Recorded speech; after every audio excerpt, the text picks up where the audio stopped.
مامان دیدی چه خوشمزه است. منتظریم، ما همه منتظریم. امروز خیلی کیک چکنم، کیک آسترانه، چون هر روز من چه بودیم آماده بوده خوردیم بیاشن. امروز خیلی کار کردیم. دخترم بیا که الان امروزی شما بیشتر دندی، اما چیزای قدیمی زیاد چه بودیم. اول تخم مرغ رو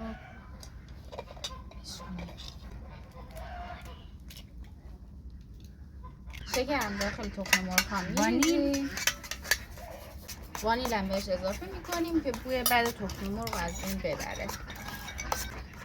حالا با همزن هم میزنیم که تخم مرغ ها کرمی رنگ بشه.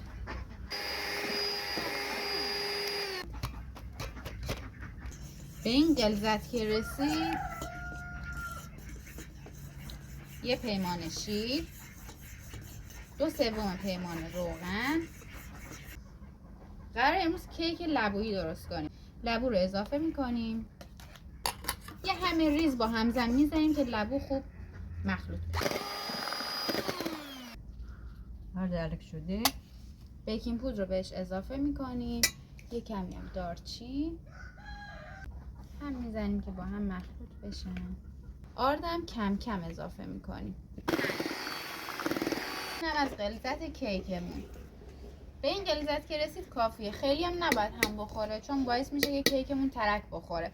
هم تو مایتابه میتونین درست کنین، هم تو کیک پز. ما الان میخوایم تو کیک پزمون درست کنیم که با مایتابه خیلی فرقی نداره. اسمشو با کلاس کرد. مامان دیدی چه خوشمزه است. منتظریم، ما همه منتظریم. بچه‌ها این دورا بر همه منتظرن. چند تا ضربه میزنیم که هواش خالی شه.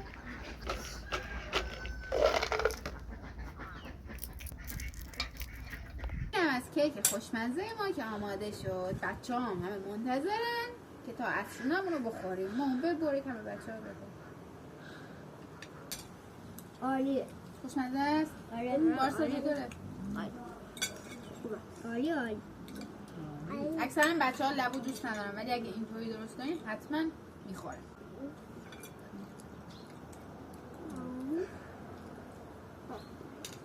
خیلی خوشمزه. واقعا خوشمزه، بافتش هم خیلی خوبه.